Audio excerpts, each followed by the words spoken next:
Welcome back. We've reduced the sauce a little bit. Now I want to clarify that normally I would have added the wine at the previous step, but because we had that much liquid I couldn't. The wine needs time to reduce off itself and to add to the flavour.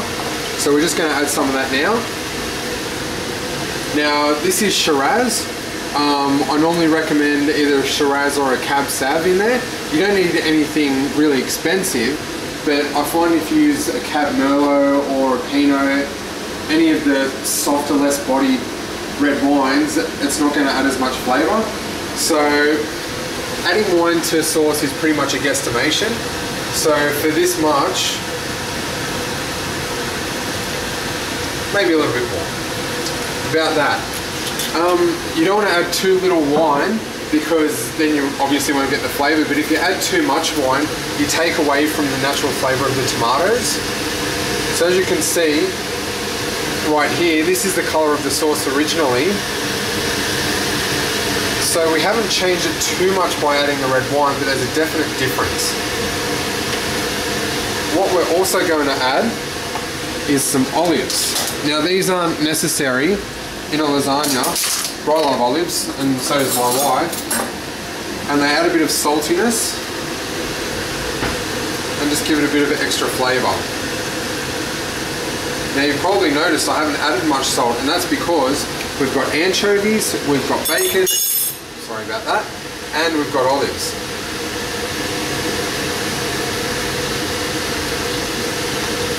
Let me stir in.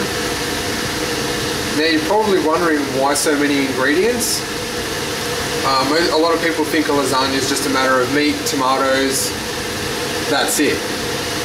But what all this does is it adds a big body to the Bolognese base.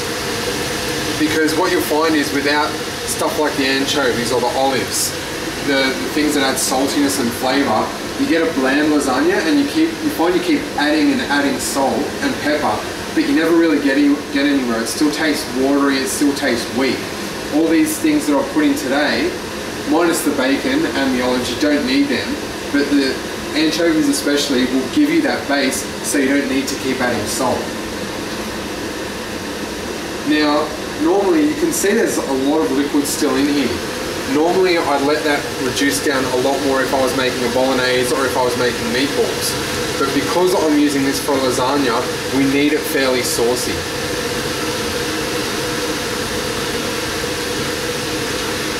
So that's looking pretty good now. If you're making a bolognese sauce, at this point, just let it reduce down, and then you're done. You do it with your spaghetti, whatever. So for the next segment, we're actually going to go on to building our lasagna.